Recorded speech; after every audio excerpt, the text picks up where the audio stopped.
Welcome to Living in the Red, the show for people who live in red states but don't necessarily align with the red state agenda. I'm Cory Bradford, a history content creator with my co-host Cody D, a journalist and unapologetic truth teller. Cody. How was your week last week? So for you, how's it been? Last week, I don't know. It was cool, I guess. I feel like my days run together, so Yeah. I can't ever remember like what I did on what specific days. But yeah, just paying attention as to what is going on out there in the streets. What In the about you? streets? Well, when I say in the streets, I just mean like what's going on out in the community. Like I've been paying attention to what people who like the people who have been furloughed, like what they're talking about. Sure. Looking to see like what local community efforts are being done in terms of like food drives, things of that nature. Trying to keep up with the news cycle while also trying to have a healthy distance from the news cycle so I can stay sane Yeah. and not be depressed. Yeah, that is a goal because I listen to a lot of the news, but only when I have to, mainly when I'm preparing for this show or preparing to do a TikTok live or something like that. Right. But I just don't sit there and look at it all day because Yeah. you just can't. It's a lot. You got to protect your mental health. But I do feel like it's harder to find news these days, don't you? Yeah, in general, like most news is very biased. So it's kind of like it's already kind of reinforcing something you already believe in. So every story is kind of filtered through like a political lens or some type of, ideological lens. So yes, it is hard to find just tell me what's going on. I'll figure out how to feel about it after the fact, but just like what is actually happening, what are the facts without all the opinion. That's very difficult to find. Well, Very aside difficult. from that, I mean, I would go on Twitter or now X and just like if somebody said something, I would be able to go on there and like be able to verify if it happened. And I feel like that's becoming harder on that platform to even find that news. And I'm like, when did it get even more difficult than before? It seems like something that's happened in the last, I don't know, couple months. So I don't know. I'm trying to find other ways to make sure that I'm staying connected with the news cycle. Well, your main problem is you going to Twitter X for information. That's not even a good source Well, anymore. I'm looking for news outlets who report there. Like I follow ABC News, USA Today, New York Times. Like I follow those accounts on there. So typically if something is trending, they're the first sources that I see that are reporting on whatever the information is. Yeah. So yeah, but I'm saying like it seems like those channels are buried now. Yeah. Well, that's something when recently I was doing some work with The Atlantic, and they were telling me last year that they don't even, they still put their articles on Facebook and places like that, but they don't even see that as a major outlet for them anymore because it's not a driver. Facebook has been burying those kinds of stories. Twitter has been burying those kind of stories. Now, TikTok is good about if you have somebody who can deliver it in the way of TikTok, like you have to be able to speak to the camera and do it like that. Right. It can't just be a written article. You have to be able to summarize it. And Instagram is kind of in between because Instagram actually has a feature now where you can turn off political news. Like you can get less political stuff. Really? Yeah, it's actually a default setting. You have to go in your Instagram settings for like content. And it actually has a setting on there saying, do you want to see less political news? And it's defaulted to less. Like you have to go in there and like turn it on to even see like an abundance of political stories. Now, some stuff will still slip through, but that's something Instagram started doing, I want to say last year. I need to look into that. Are you sure that's not like a special feature you have because you have 1 million followers? No, well, not quite 1 million on Instagram. Close. But but no, yeah, that's really on there. You can look it up. I need to, I'm going to have to look into go that. check it out. After this, I'll show you on there. Like it's a real feature where it'll filter political news out completely from your algorithm. Okay. On Instagram. That's good to know. So yeah, it is getting harder to find these types of just news in general. Yeah. But my week was good. I'm sorry, I didn't ask you about your week. I'm sorry. We got caught up in our conversation. That was real selfish of me. No. No, but I know that you've been doing some work in your community in terms of helping with the food drive and everything. So how's that been? Yeah, I did a food drive this past weekend. I worked with, actually worked with a couple different organizations. It was a nonprofit that a good friend of mine started last year. They, along with, they're called Talking Moose, them along with actually a local chapter of Democrats actually helped me out here in Alabama. And my dad's biker club. Are your dad's a biker? My dad is a biker. You know what? I can't wait to meet your family. You told me so many stories. I have so many questions. And I also want to just observe. He's been a biker for over 30 years. Okay, shout out to Dad. Oh yeah, and he his club actually hosted the event where we were giving the food out to the community. We actually spent a week collecting donations and everything like that. It was real cool. We fed, I think, somewhere in the neighborhood of 200, 300 people, dozens of families. And that was a really good feeling just to be able to help them out during these hard times. But it was also just, it kind of got me back into the idea of organizing, because I was able to take all these different groups that were kind of unrelated and get them to all work together towards a singular, goal. And that was really cool. I hadn't done anything like that in a while. So other than this podcast, I feel like we do that every day or every week on here. Yes. But other than this project, I haven't really been doing that, like taking these different things and putting them all together. So that was really cool, just getting that organizer bug going again, I guess. Yes. Yeah. That's dope. Yeah. That was really cool. Shout out to you for doing that. That's good. I appreciate that. So this episode is going to be a little different than the last two, because we're going to focus on really kind of one topic, and that is the dreaded Democratic Party.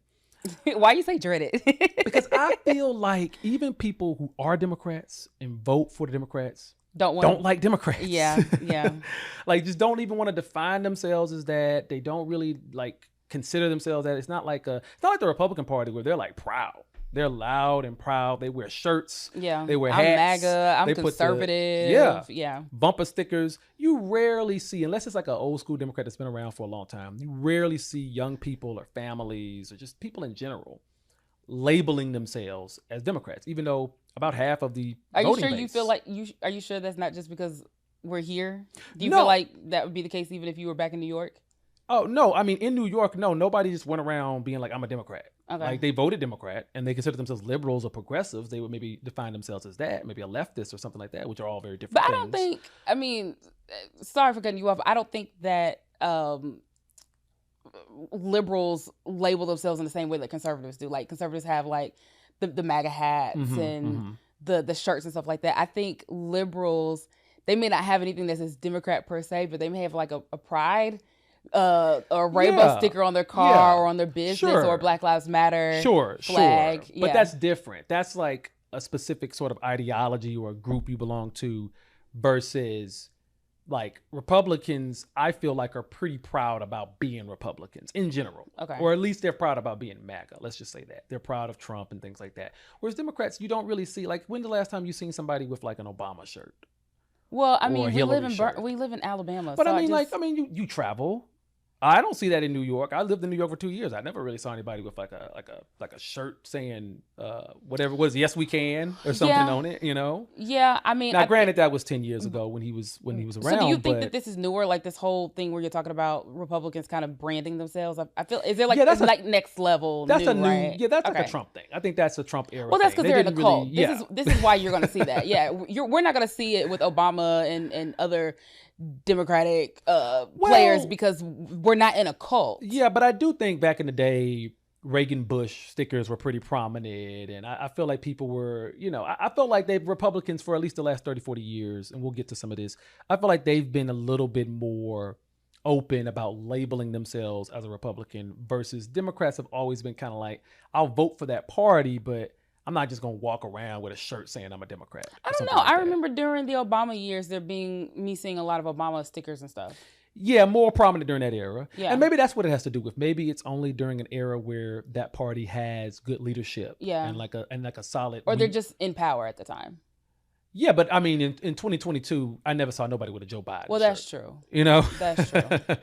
You know what I'm saying? There were a lot of people. I mean, and maybe this is my own biases because of my sorority, but there was a lot of like Kamala Harris pink and green, Yeah. My vice president is my sorority sister type stuff. So I think I saw more Kamala stuff than I saw maybe Joe Biden. That's because of your sorority. Okay. Because that's because she was a member. But yeah, talking about the Democratic Party and just like what's wrong with it and why does it feel like, even though the Republicans are so steeped in extremism, the Democrats can't seem to get it together to become a true oppositional party. Like, I feel like the majority of people in this country don't really support how extreme the Republican Party has gotten. So you would think, okay. Even though they voted for it a year ago. Yeah, but they voted for economic reasons. I would say more so. I still don't understand that. I'm sorry.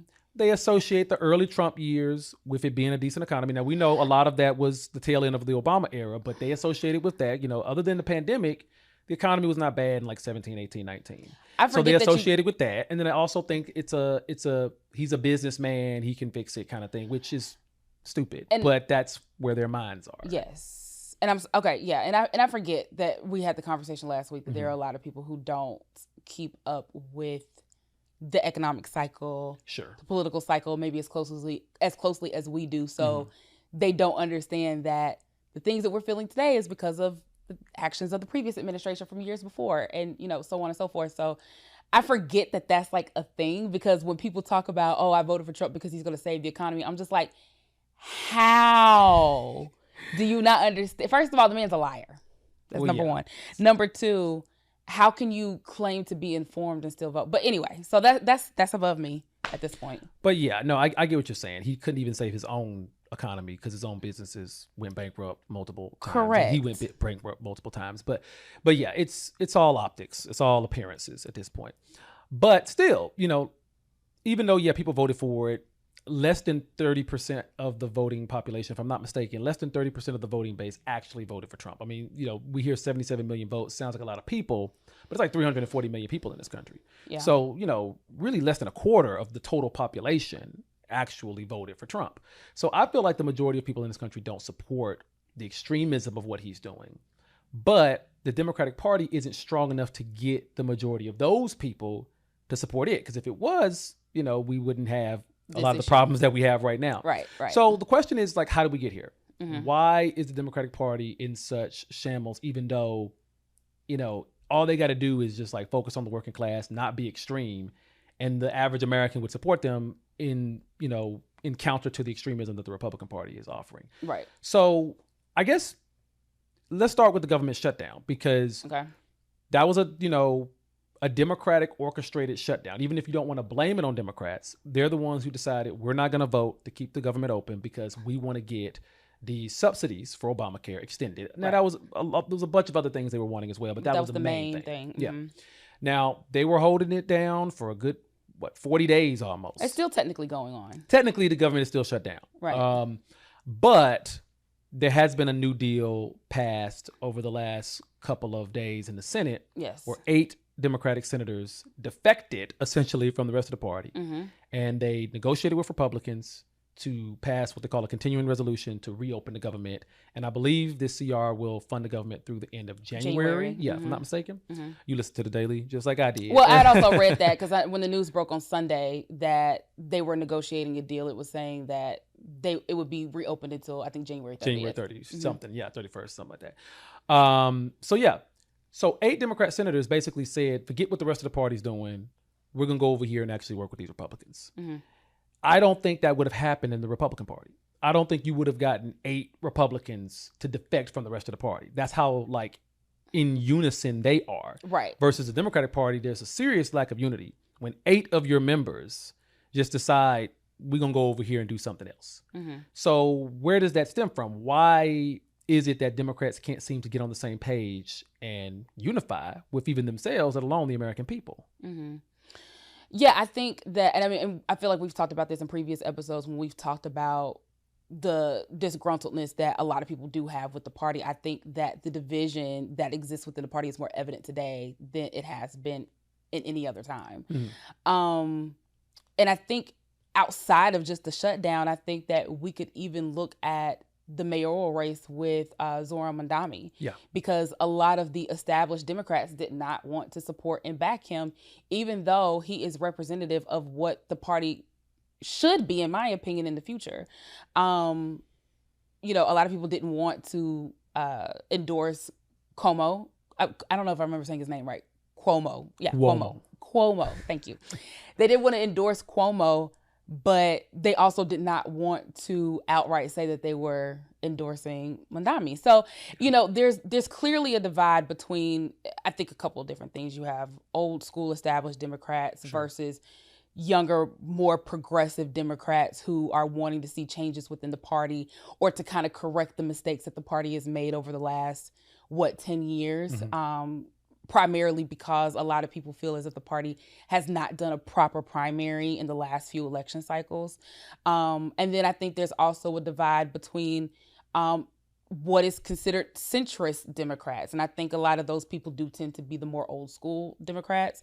And then the people who are a little more progressive, which I think Manami represents. So I think that, again, the party is having an internal conflict that they're going to have to figure out. Which I think is also interesting, considering that just last week we saw them having like such huge success in the elections that took place. Yeah.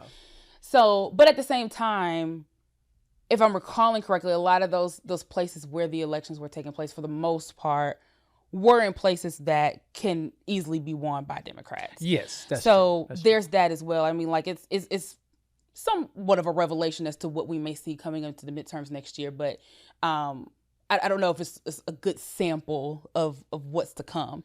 So, you know, I feel like the Democrats have created this mess. I mean, between everything that we know that happened with Hillary being primaried and instead of giving Bernie Sanders like a real chance at really going for the primary in 2016, to again platforming Joe Biden as the nominee in 2020, to essentially covering up all of his defectiveness during his administration and putting him forward as the candidate for 2024. I mean, those are compounding issues that have to be addressed. And I think that accountability needs to be one of the key, I don't want to say key points, but I think that if Democrats were to say, hey, we fucked up.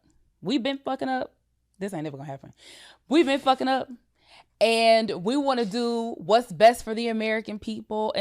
But you mentioned earlier, Democrats not being really an opposition party. And I think I've told you in previous episodes that for me, I am kind of unlearning what I thought to believe what the American government to actually be, and understanding that is actually, we are an imperialist nation that is all about funding wars so that we can remain king of first world countries or whatever the case may be.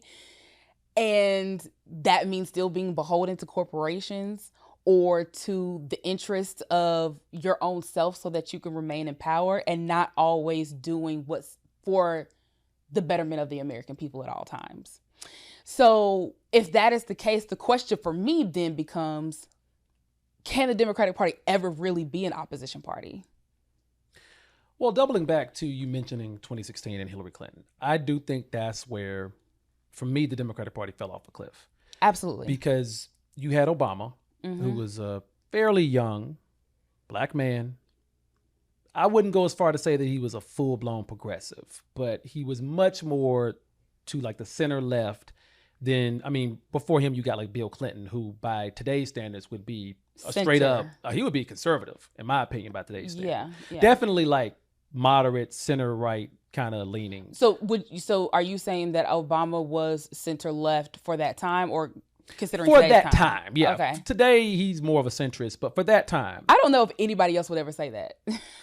What, you think that he wouldn't be considered center left at that time? It's hard for me to measure what is considered far left and what's not. I don't know. I don't know how to scale those things. So either I associate leftism, liberalism with that being that we're for all people, and I consider conservatives with being hateful, racist who don't want, well for all people. That's how I categorize it in my mind. I don't know whether or not he was considered center left. I mean, I think that him passing same-sex marriage or making it legal federally or nationally was very progressive at that time. I mean, like, that was, I don't even think that's something he campaigned on at one point. No, he was actually against it originally. Right, exactly. And then him passing, I mean, he campaigned on Obamacare, and eventually he got that passed. But those are two key progressive policies that he passed. And I think some people would argue that that's pretty far left leaning. Well, on top of the fact that, of course, they would use him being a black man doing so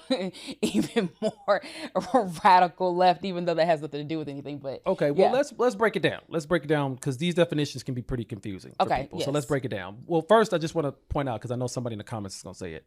Obama led to the gay marriage being legalized because of the people he put on the Supreme Court. Like he himself didn't do it. It was just the Supreme Court decision was because of people he put on the Supreme Court. But you could argue it was him, his actions led to it. Just wanted to clear that up because I know there's going to be some nerds in the comments saying you got that wrong.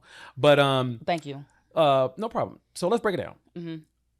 Liberal, conservative versus left and right. So conservative, like you said, you kind of associated with racism or whatever. But historically, yeah, well, it was about smaller government. Yes, absolutely. But conservatism just basically means tradition. Whatever the traditions are, that's what we're going with. So if slavery is a tradition, we going with that because it's a tradition. If racism is a tradition, we going with that because it's a tradition. Right. Not really questioning it. Liberal basically means changing things up based off of what the needs of society are at the time. So that's just, basic sort of dichotomy there. Yes. Now, right-leaning versus left-leaning is more about economics. So like right-leaning is more capitalist, left-leaning is more socialist, and eventually if you go too far left, you get into communism, which really no one's pushing in this country, despite what Republicans will tell you. Yeah. Like, I don't know a single Democrat politician who's like, hey, let's take over the means of production and nationalize every industry and get rid of money and class. Like, nobody's saying that. Right. Maybe some people are saying that in individual groups, but no politician is saying that. So when we say a left-leaning person, it would basically be somebody who's using the government to fund things that would help the people. Right. So like social welfare programs, things like that. Right. So in that regard, Obama to me is more to the left because of Obamacare. Of course. Like that action in itself is sort of a left-leaning thing that I wouldn't really associate with somebody like Bill Clinton. Although Bill Clinton tried to do something similar, but he got nowhere near it. So that's the reason why I would say he's center-left for his time. But when you try to replace a black center-left youthful leader with an old white lady who's really only there because she was married to a previous president, that's not going to work. Wait. Why do you say that she was only there because she was married to No, I'm asking genuinely. I genuinely want to know. Because I'll tell you, it wasn't until Hillary ran that I became educated on what her background is. She's, in my opinion, far more qualified to have been president than her own husband, in my opinion, based off of the work that she's done previously. That's a very interesting early 90s discussion because that was a discussion at that time when they were running. Like Hillary was seen as somebody who had a law degree, had a very, her background was, like you said, as good as Bill's when it came to her being qualified for, I would say, higher office. I don't know about necessarily president at that time, but definitely like a senator, congresswoman, something of that nature, serving in a cabinet. Sure, 100%. And that was a big argument at that time. What I'm saying is, after Bill's presidency, she became a senator in New York. Mm-hmm. And if you go back and look at her track record, she doesn't really have her name on any piece of legislation. Like, she doesn't sponsor any bills. She really doesn't do much as a senator other than be Hillary Clinton, and she speaks on things votes. And votes on things, of course. Yeah. But there's nothing that you can really tie to her that says, okay, that's a transformational thing that she did in the Senate. Okay. And then, of course, after that, she runs for president, loses to Barack Obama in the primaries, and then she serves as Obama's Secretary of State. Mm-hmm. And not the best job was done there. It was a lot, but it was a very chaotic time to be Secretary of State. You had Russia, stuff was going on there, Libya. It was a very chaotic time. Okay, so you're saying from a policy standpoint, she didn't do enough to say that she wants to run for president? Not really. Okay. No. It was more of her name and just the fact that she had been around for so long. The Democrats Clinton. The Democrats kind of felt like, okay, she's got a name that people can associate with our brand. She's been around for a long time. And generally, she was pretty well liked prior to the 2016 cycle. Yes. The problem was Republicans knew that, and they prepared for her. Like, they spent years spreading all kinds of lies and misinformation about Hillary to make sure people really hated her. Right. By the time 2016 came around. A little misogyny doesn't that helps as well. It was very misogynistic. Yes. Super misogynistic. The things they would say about her and like Bill cheating on her, it's like, how was that her fault? Yeah. That Bill decided to, do what he did. So yeah, a lot of misogyny, a lot of sexism, things that wasn't right, and a lot of lies. There's all kinds of things about, and I'm talking about like basic crazy stuff that they're saying about Hillary Clinton that has it's not rooted in truth at all. Yeah. But all that being said, she still, in my opinion, didn't really have the best track record for being like president of the United States. Okay. So it's a big job.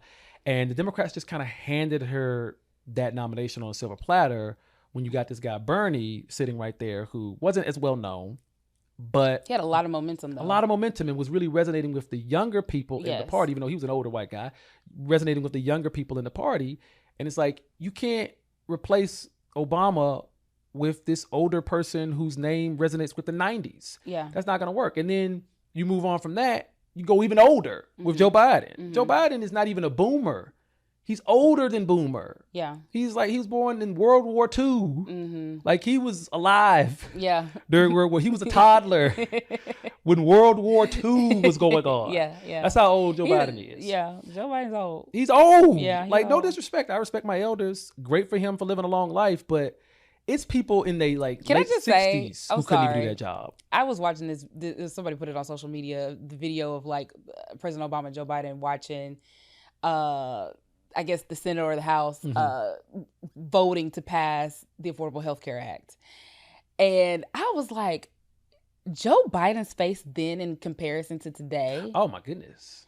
I was like, how many cc's of Botox did they put into that man's skull? Because I was like, I remember even during his presidency, I was like, they didn't tighten his face up again. Yeah. They tightened him up a few times. Yeah, if you go back and you look at Joe Biden when Obama first became president, and just everything about him, his cadence, the way he spoke, everything about him, versus when he ran in 2020, it's like night and day. Night and day. The man looks half Asian now. You know, I'm looking at the picture in my head, and his face has tightened quite a bit. I can see it in my head now as when you said that. Put his foot in his back and tied him up tight. Whatever technology they used just to keep him upright for most of that administration.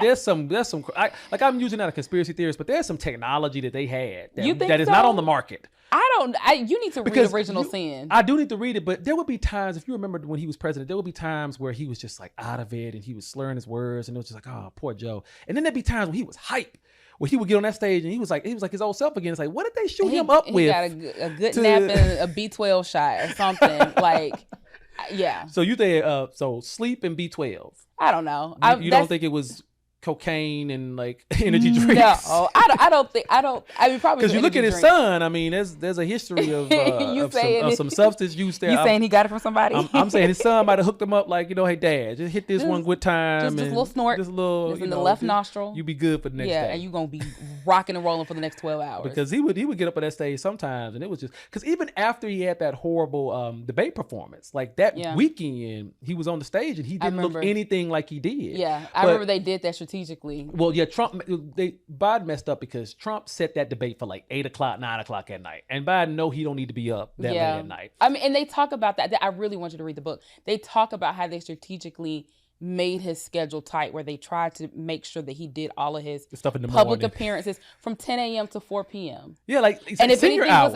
And then anything after that, they typically would send, like, if they would go to other countries or have to meet with other dignitaries, he would pick somebody from his team to be representative of his administration instead of him being there. Yeah. Like, the lengths in which they went through to cover up the fact that this man needed to be at home chilling instead of being in the White House is insane. But it's not new, because they did the same thing with Ronald Reagan.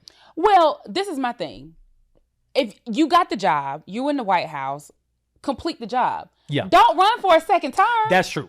100%. Why are you trying to run for it? Y'all doing all, they started scrambling in 2022. Yeah. They talk about in the book about how even before he campaigned in 2020, like I think going back to like 2017, not long after Bo died, that there were some clear cognitive issues. He didn't want to do it. Because they were talking about 2016, him possibly being up there instead of Hillary and Bernie, like maybe him, he's the vice president, and he flat out said no. His sign had just passed. He didn't want to do it. Oh, I don't think I knew that. Yeah, he turned it down. He didn't want to run. So I thought he did run in 2016. Yeah. No, he didn't run. In 2016. He didn't run at all. Okay. No, he was done. He was 70-something years old. He was done. And then in 2020, it was like, or I should say in 2019, right before 2020, was like he felt like nobody else could beat Trump.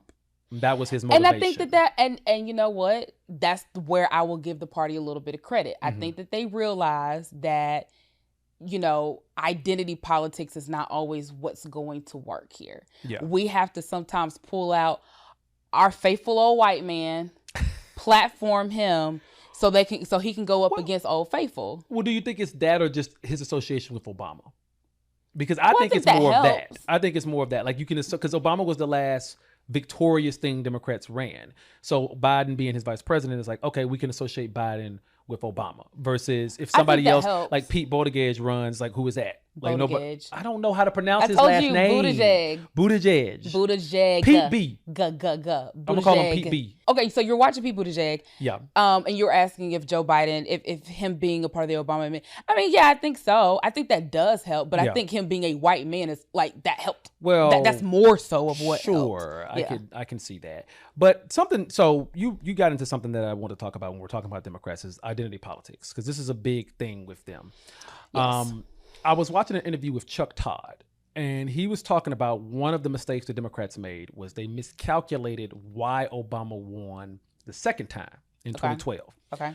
So everybody assumed, okay, Obama won because he created this coalition of all these different groups: Black folks, LGBTQ, women, young people, Asian, Latino, like all these different groups. Yes. And that's the reason why he won, because he created a coalition of all these different types of people who never really had any real representation. Yes. And they saw Rainbow Coalition. Jesse Jackson. Yes. The Rainbow Coalition. Obama could do it. Jesse tried, but Obama got the Rainbow Coalition. Yes. And what Chuck Todd was saying was, that's kind of incorrect. It really wasn't that he got all these different groups to vote for him. It was that because of Obamacare and the things that he did with the Recovery Act, he was actually one of the first presidents we've seen in a long time to do something for the working class. And all those different groups just so happen to have a lot of working class people in them. Exactly. And so they miscalculated. They thought it was because of the identity of the groups instead of the fact that they were all working class people. So in 2016, Hillary doesn't really run on a working class platform. She runs on an identity politics platform. I'm a woman. I'm with her. Yeah, that I'm was with literally her. I'm a woman. Her slogan. If you guys vote for him, they're going to take your abortion rights. Mm-hmm. I mean, and which look, they and did. everything she said was which they did. Right, exactly. And I was going to say everything that she campaigned on. She basically, I mean, just like Kamala is kind of having these "I told you so" moments. Mm-hmm. Hillary was having that as well during Trump's first administration. She's still having them. Yeah, I mean, she lets you know every once in a while on Twitter. Remember how y'all fucked up in 2016? Yeah. But she fucked up too, though. She should have made it more about unity, the working class, following the legacy of Obama, instead of making it about the identity of it all. But I think that's so easy to say in hindsight, right? Because in the moment, I mean, had there ever been a woman primaried before? I don't think so. Not to that level, not exactly. To that degree, so, I mean, it's so easy. I mean, just like I'm sure that we could say, or we have been saying, a lot of people have been having conversations about the ways in which Kamala messed up. Mm-hmm. Yeah, it's so easy to say what she should have done or what shouldn't have been done in hindsight. Mm-hmm. Sure. She was put in an impossible situation. Hillary, not so impossible, but I think, you know, uphill battle. Yeah, uphill battle, but her leaning into her womanisms or her feminism, I don't think that anybody at that time thought that was a mistake. But yeah, like I said, it's a miscalculation of understanding why Obama won. That's basically what it is. But now I think the Democrats are kind of coming into the knowledge, looking at like what happened here in the 2025 elections. All of those candidates really focused on working class issues, affordability, and they didn't really lean too much into the identity politics. And so now I think the Democrats are waking up, because I remember back in 2022 when I was in New York, we did an article about, or I should say I was on a podcast and we did a show about this. If you went, I don't know if it's still like this, but if you went on the Democrat, like the official page for the DNC, it literally has a tab on there that says who we represent. Click on that tab and it says African Americans, Hispanic Americans, women, LGBTQ, Muslim Americans, Jewish Americans, which I don't see how you can put them in the same boat. All these different groups. And it's like, nowhere does it say anything about men. Nowhere does it say anything about white. So if you're a white man and you're looking at that, there ain't nothing there for me. Even if you don't necessarily agree with the racism and extremism of Republicans, you're still looking at that and you're like, well, why is it all these different groups but not me? So when you define it like that, it becomes harder to then represent everyone. When instead, if you would just say, we represent the working class people, you say that 90% is covered. Right. And you don't have to make it about this race versus that race, this religion versus that religion. And I think that's something Democrats are starting to figure out, is if you make it about the issues and not about the individual identities, it's easier to win. But the question becomes, there are still problems with the individual identities, particularly for us Black folks. Cody, why do you think Black people even vote Democrat at this point? I mean, you know why? Because of race. But you know, something that a lot of people will say to that is that, well, you know, in the history, the Democrats was the racist party. Yeah. They was the Jim Crow KKK party. And why did it switch? Because of race. Exactly, 100% in the 1960s. Yeah, white Southerners. Yeah, white Southerners was like, y'all gonna pass a Civil Rights Act? Oh, we ain't gonna be Democrats. Yeah, we're not gonna be Democrats. It was that simple. We're gonna go be Republicans because we don't like black people having rights. We don't like black people being able to do things. It was pretty much that simple. Yeah. But Republicans right now, they're trying to use that to their benefit to try to get black folks to support them by saying, look at this history of this party. Look what they did 100 and something years ago. But to my thing, I'm always saying, well, what about what you guys are doing right now? Right? You want me to focus on what this party did, which really just the Southern people in the party did 100 something years ago. But what about what you guys are doing right now? The Republican Party, in my opinion, isn't really a party that's saying or trying to do anything that would progress black folks or that even would address it's the opposite, any of our issues. Why it's become a cult. Yeah. Because it's brought out the most staunch racists, the most hateful people in the country have put their all into this movement called MAGA. Yeah. For these exact reasons, because it's the opposite of that. Yeah. Yeah. But how do you get, I think a lot of young black men and even black men in general will hear that statement and, not agree with it. Like I see so many black guys going towards MAGA these days. And I wouldn't say it's like a majority or like a huge number. It's just but it's a growing number. It's a subset of black men who, in my opinion, are more than likely not educated. I didn't say it. Well, it's true. It's true. I think most people in MAGA in general aren't very educated. Well, yeah. So of course they're going to attract other uneducated people. And I don't mean to say that in a classist way or in a way in which I'm trying to look down on people. Sure. That's just how the media categorizes those people. People without degrees are, typically, this is the thing that I hate to admit. I think that, everything that we're talking about, Republicans are just a lot stronger at messaging. Yes. Democrats are not. Oh, yes. And 100%. Part of the reason why Democrats have not been strong in their messaging is because they've been trying to figure out what it's been doing for the last 10 plus years. Yeah. I mean, they don't have a unified message. Right, exactly. Ever since Obama left, they have been trying to figure out what is going to stick. So, and it's too broad, right? Like they feel like they have to cover all their bases with all minority groups. And for whatever reason, if they're just now realizing it, they're several years behind. Yeah. But you can't create effective messaging when you're trying to include everybody. Like that's communications 101. Yeah. But Republicans, in my opinion, they tend to be a little bit broad in their messaging, but it's very direct. Like it's very like, they made your groceries too high, we'll fix it. Yeah. We're going to make the economy better because they messed up. And unfortunately, a lot of what Trump did was pander to black people. And part of that, in my opinion, again, Democrats do not go where the people go. No. Or they don't go to where the people are. They're not meeting people where they are. They're not having the conversations. They're not asking the people, what is it that you need from us? We talk a lot about how the Democrat Party has taken advantage of black people, right? Yes. Because they know that we are the base of their party. And because of that, they assume that they know what we want. They assume that we all have the same issues, that we're all monolithic, and that we're all looking for the same things. Whereas Republicans, they do some of that too. They look at us monolithically as well, but they'll at least come to where you are at and be like, hey, your favorite rapper? Yeah, I got him out of jail. What you think about that? I can get you out of jail too. Trump ain't gonna get your ass out of jail. So it's like, but you have to be smart to be able to understand that. Yeah. But if you have somebody telling you all the right things, it's just like the stripper in the strip club telling you all the things that you need so she can get all your money, right? You ain't going home. That stripper is not going home with you. To double down on something that you just said about, see, now I'm thinking about strip clubs, but no, to double down on something you said about Trump pandering to black folks. This is very true. Yes. And this is actually something Republicans have done a lot better than Democrats over the years. Ronald Reagan, a lot of people don't remember this. Ronald Reagan came to the hood when he was running for president in 1980. He went to like the Bronx. Yeah. And he was up in there. And I mean, it was like, what? Like, and Bill Clinton, who was running on, for the Democrats, he said, okay, I'm gonna go to Arsenio show. And played that I'm trumpet. gonna play the saxophone. And sweat black people off their feet. And that was it. It was done. It was over with. The other side was like, we just drop out the race now. Yeah, I was gonna say that people could say that Democrats have pandered too, because people will never let go of Hillary Clinton saying that she carries hot sauce in her bag on the Breakfast Club. Oh my God. Did she say that? Yes, because this was around the time that Beyonce's song Formation was out, and she talked about, I forget the lyric, but she talked about having hot sauce in her bag. And then when Joe Biden said, "Are you black if you didn't vote for me?" Like he said, if Joe Biden said, "If you didn't vote for me, are you black? You ain't black," or something. Yeah, and everybody was like, "What the fuck?" So yeah, I mean, you can make the argument that they've pandered too.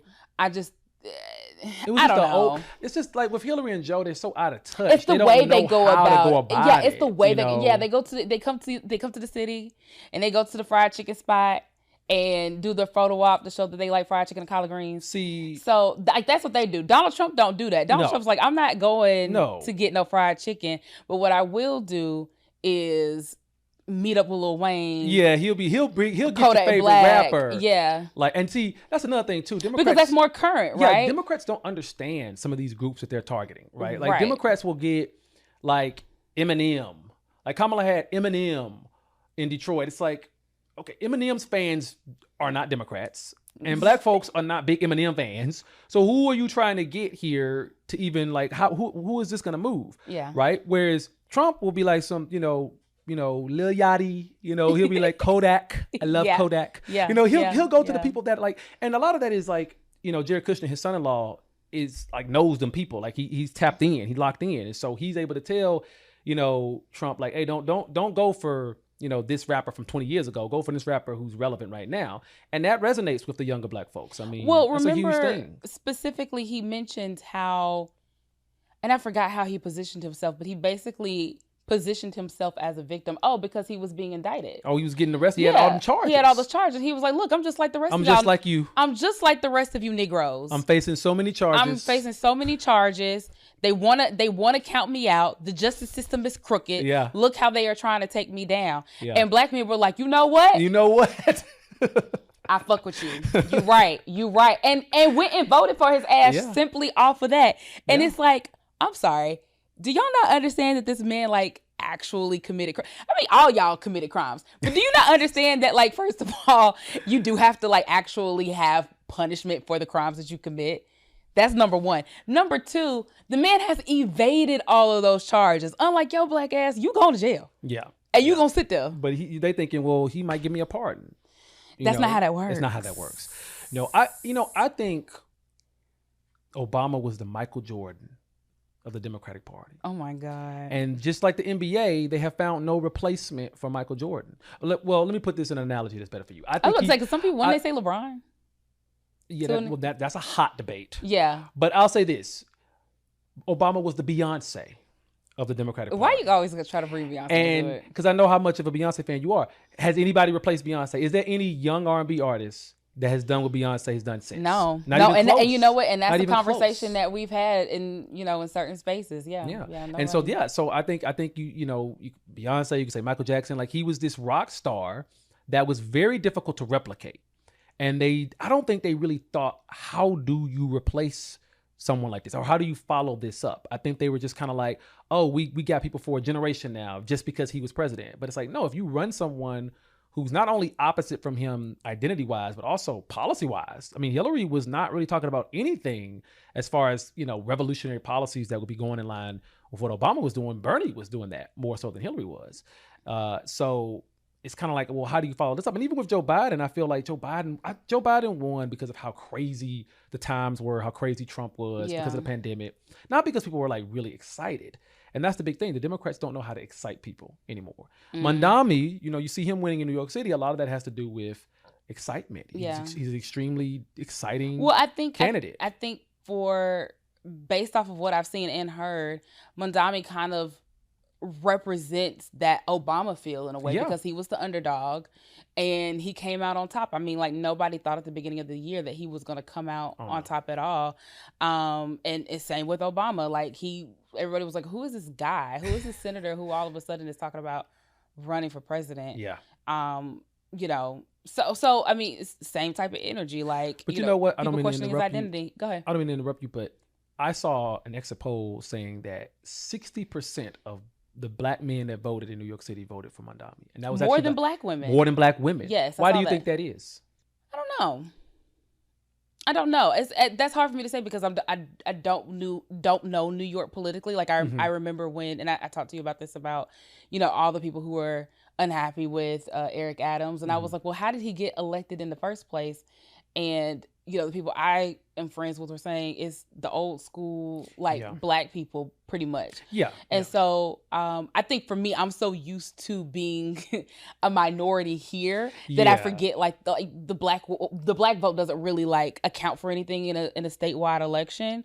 And it counts for something in Birmingham, but I haven't always voted in Birmingham. So most of the time I'm used to being disenfranchised when I go vote. So the idea of black people having that much power in New York, I was like, oh, I didn't know it was like that up there. I think that based off of my time in the city, a lot of the black men that I've met in New York are very progressive, just in terms of how they think, how they move. And so I think Mondami represents that freshness that New Yorkers like he can speak their language. He is, a son of New York City. I know that he was in the clubs, doing some of his, millennial he used to be a rapper. Yeah, that's what I'm saying. Yeah. So I think that he kind of models what a lot of black men probably even see in themselves as a black kid living in the city or growing up in the city. Mm-hmm. I don't want that to discount that black women didn't turn out for him because I think they were just a 2-point difference. Yeah, it wasn't that different. Yeah. Still, the majority of them still voted. Right. So a lot of them still voted for them. But I think also there are a lot of people in general who are still beholden to the Democratic establishment, which Cuomo represented on the ballot. Even though he did not get a lot of votes, I think that the people that typically would vote for Cuomo, I think that there were some takeaways from that. I think there was the vote was a little bit divided right there. Well, I just think at the end of the day, what can Democrats do to reform themselves and make themselves a more attractive party for just, the slight majority of Americans? Because when you look at it, Kamala Harris got 75 million votes. Donald Trump got 77 million votes. The difference is if you can get 4 or 5 million people out there that just didn't vote to come to the Democratic side, you win that election easily. Right. You get 3 million people, you win that election. And obviously it's strategic in different states because of the way the Electoral College is set up. But the question is, how can they do that? How can they, we talked about messaging and how bad they are at it and how good the Republicans are at it.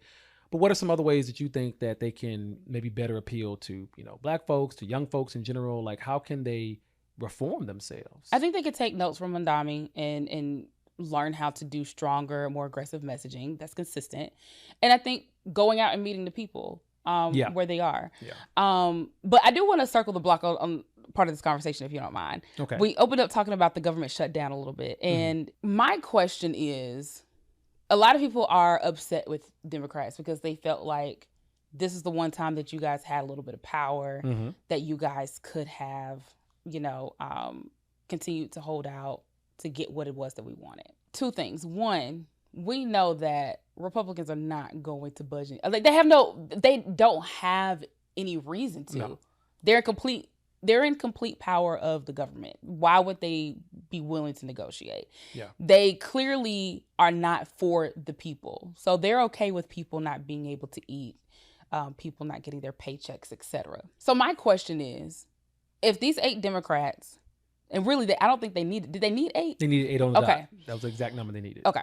So if these 8 Democrats did not go to Republicans to try to negotiate a deal, do you think that we would have been in this shutdown for months? Let's just say the Democrats were we are indefinitely holding out, right? We don't care how much we are going balls to the wall with this, just like the Republicans.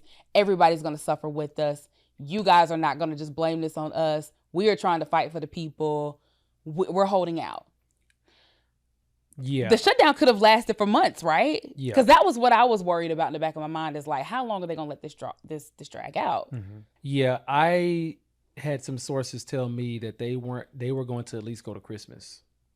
At least. Wow. And that would have been another month. 3 month. Yeah. That would have been a 2-3 month shutdown. That would have been double. We're 43 days today. Mm-hmm. Yeah. It's another, 2 2.5 weeks left in this month, and then 4 weeks. Then it would have been all of December. So that would have been. And at that point, once you start getting into like December, you're talking about massive numbers of flights being canceled. You're talking about more SNAP benefits being delayed. People probably being evicted from homes. Yeah, at that point, it starts to get serious. And I think that's what those 8 Democrats thought. They were like, we really can't afford that for another month and a half. A part of the deal that those 8 Democrats struck was that back pay for all of the furloughed workers was going to be a part of that deal.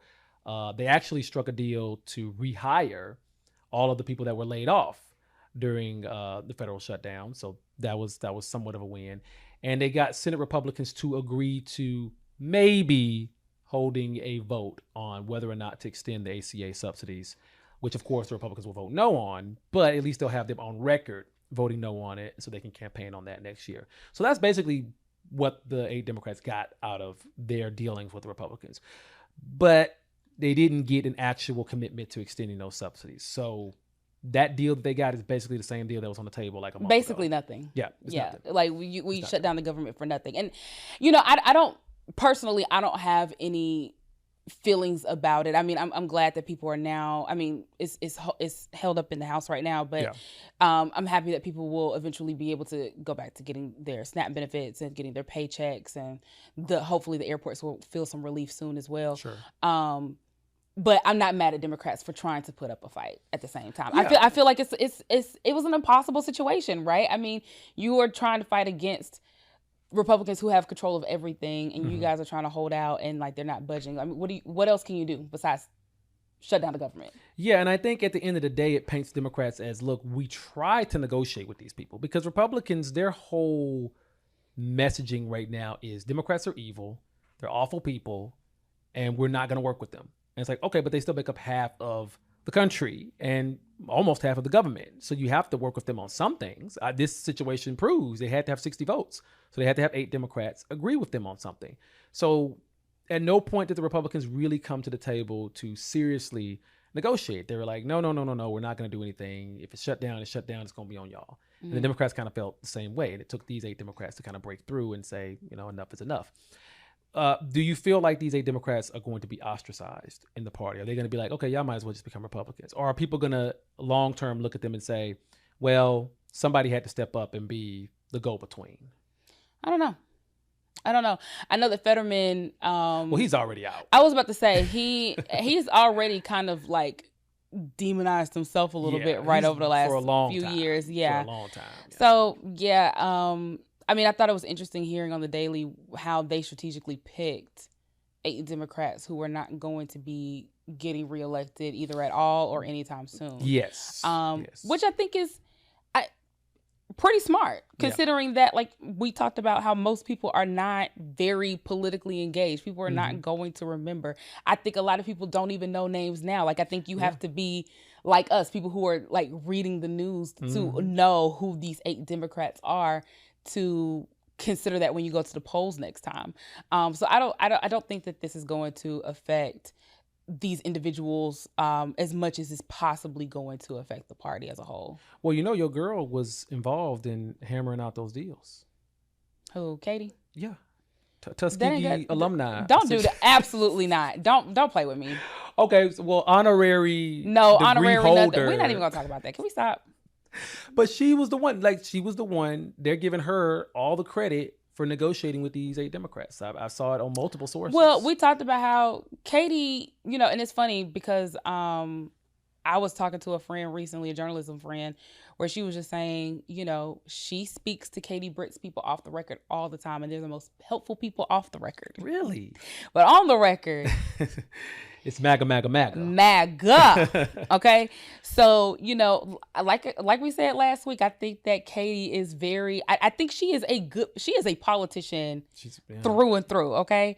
Is that a good thing though? I think that people like you and we have so much integrity that we would like for our politicians to have the same level of integrity, and to not always act as a politician, but to act as the person who is always trying to do what's best for the American people, regardless of party lines. Absolutely. She's not that though. No. She is textbook politician. So, yeah. Okay. Yeah. Yeah. I mean, she's in the right line of work. Yeah. Honestly, I mean, it suits her. Let's talk about Doug Jones real quick, though. Let's do that. Yes. Because the only reason why I want to talk about Doug Jones real quick is because you and I have had conversations about the gubernatorial race that's coming next year, Alabama 2026. Yep. U.S. Senator Tommy Tuberville had announced, I think over the summer, that he was going to run for governor, which is of concern for a lot of people. As some of my sources even told me there are a lot of Republicans who are not really messing with the fact that he is wanting to run. Really? We got a Roy Moore situation on our hands. I think the party's a little split in Alabama. I think the Republican Party's a little split here in terms of who they want to support. But Tuberville got those campaign dollars. He's got a lot of money. He got a lot of. He's already racked up a few $1 million. But hopefully, whether it be from Democrats or another Republican opponent, they will be able to bring his record to light. Because Tommy Tuberville ain't been doing nothing since he's been senator. No. I mean, I can't think of a single thing, not a single thing that man has done for Alabamians, except for make us look stupid whenever he talks to the media. That's literally the only thing I can think of. But you and I have talked about who is going to be the candidate who can beat Tuberville. And we talked about Senator Doug Jones, who Tommy Tuberville has replaced as senator now. So Doug Jones was senator from 2017 to 2021. Yeah. And now Tommy Tuberville's in that seat right now. And so Doug Jones has just kind of been chilling ever since. Well, there were conversations about him being appointed as Attorney General when Joe Biden was president, and that didn't happen. So anyway, I told you last week that I saw him at an event, and I approached him and said, "Hey, we need you to run for governor. What's the plan?" And his response was, what did I tell you? He said basically, did he say stay tuned? Apparently he's told that to multiple people. So here's the thing, Doug Jones. I could have got you on camera saying that. If you was going to tell everybody else that, why couldn't that have been on the record? Why couldn't I have been the first to get the exclusive? So now my feelings are just a little hurt. You know, my ego's bruised just a little bit because I'm like, dang, you went and told that to, there was an event this past Saturday that Senator Cory Booker was supposed to be here.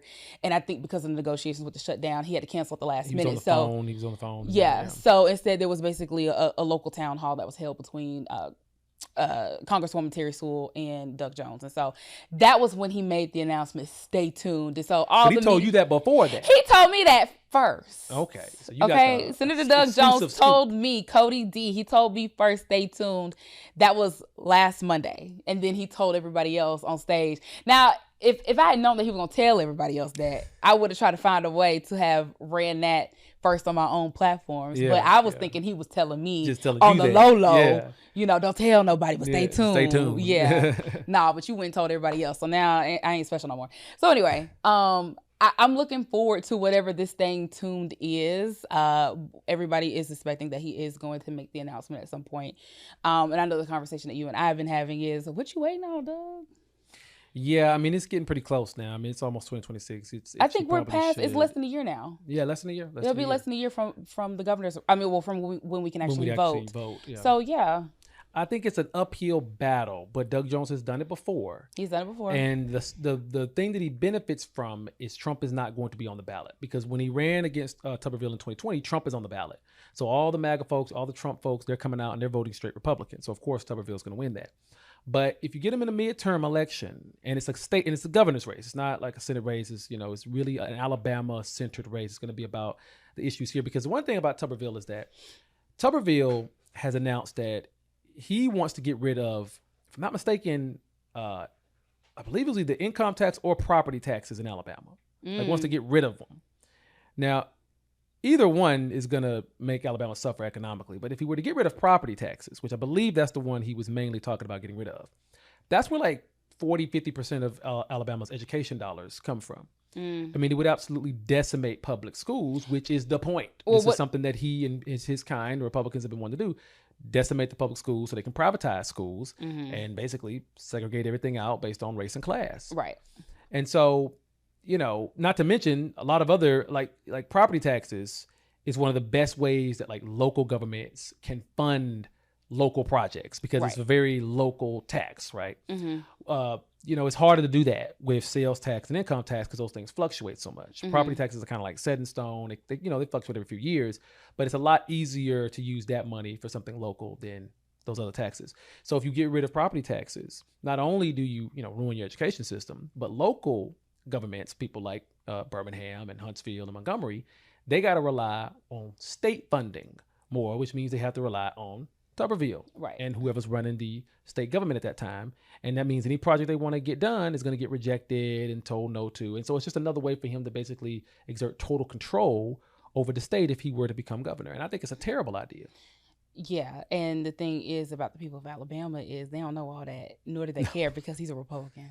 Yeah. And that's all they care about. It's the Well, fact that he's a Republican and he's a old white former guy. football coach. Right.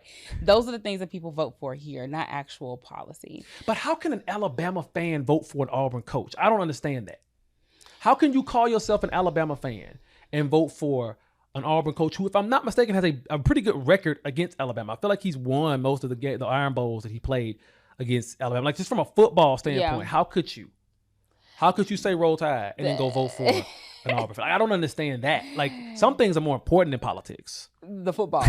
You sound In Alabama? You sound so Alabama right now. In Alabama. Yeah. I mean, I don't know. You'd have to go find those folks and ask them because because of Tuberville's announcement, I've actually forgotten who else is running against him. Yeah, I don't know any of the Republicans that's running against him. Maybe Will Ainsworth, who is the lieutenant governor. Yeah. So I really don't want to speak on it because I'm not informed enough. So I feel like he's not gonna have that much competition for that nomination. I think it's really gonna come down to the yeah. I mean, because of the money he has, absolutely, yeah. So but what I'm hoping for is, like I mentioned earlier, that there is this divide within the Republican Party here locally, and that they will expose the fact that he doesn't even live here. He lives in Florida. He's never in Alabama, and he's literally done nothing for the state. Yeah. Nothing. So I'm hoping that that'll be exposed by some of his, not just Democratic opponents, but within the party. So I think that if there's some division within the Republican Party, that will give Democrats some leverage. And I think that the Democrats here locally are really, really, really going to have to galvanize. And I want to say this one little tidbit because I know we need to wrap up. I came across this video from this girl where she talked about how, I forget the news outlet, some news outlet referenced Mississippi as being like a deep red state, right? Mm-hmm, mm-hmm. And she was saying that she's frustrated around the narrative around southern states being considered deep red, right? When if you were to look at the state county by county, you would see a lot of blue specks, right? But we know, and so same thing here in Alabama, mm-hmm. right? Is yes, a lot of the state is red, but there's also a lot of blue, right? And if you look at our map and even pull like Pennsylvania or New York and look at it county by county, same thing, right? A lot of red as well. So there's really no difference. It's just that here, because Republicans are in power, we have gerrymandering, we have disenfranchising that's going on at the voting booths. There's all these laws that are put into place to try to eradicate or to dissuade Black people from being able to vote. And so I want people to remember that and to know that when it comes to them feeling empowered when it's time to go to the booth, because I do feel like a lot of times there are people here who feel like there's no point. Yeah, Republicans always win, or they always get it. It wasn't that long ago that Alabama had a Democratic governor. Yeah. So it's just that the parties have become so deeply divided that it seems impossible today.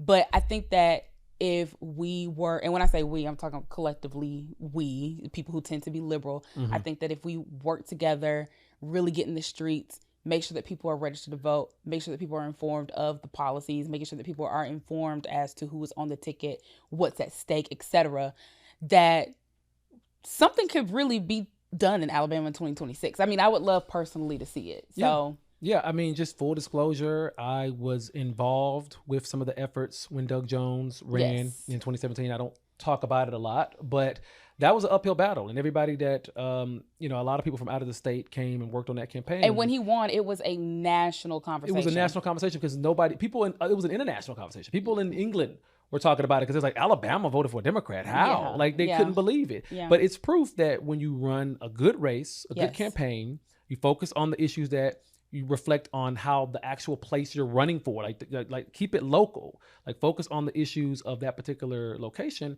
You can win regardless of your political. A Republican can win in California, a Democrat can win in Alabama, and that's something that people need to totally understand and realize. Yeah, absolutely, 100%.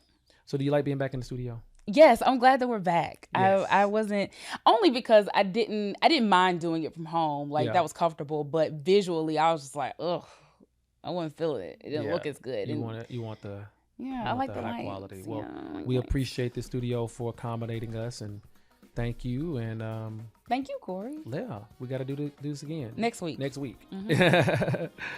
We appreciate everybody for listening. Make sure to subscribe to the YouTube page. Make sure to listen to us and rate us, whether it's Spotify or Apple Music, wherever, or Apple Podcasts, I should say. Yes. I'm so into just Apple Music. But make sure to rate us, leave a comment, and we'll see you guys next time.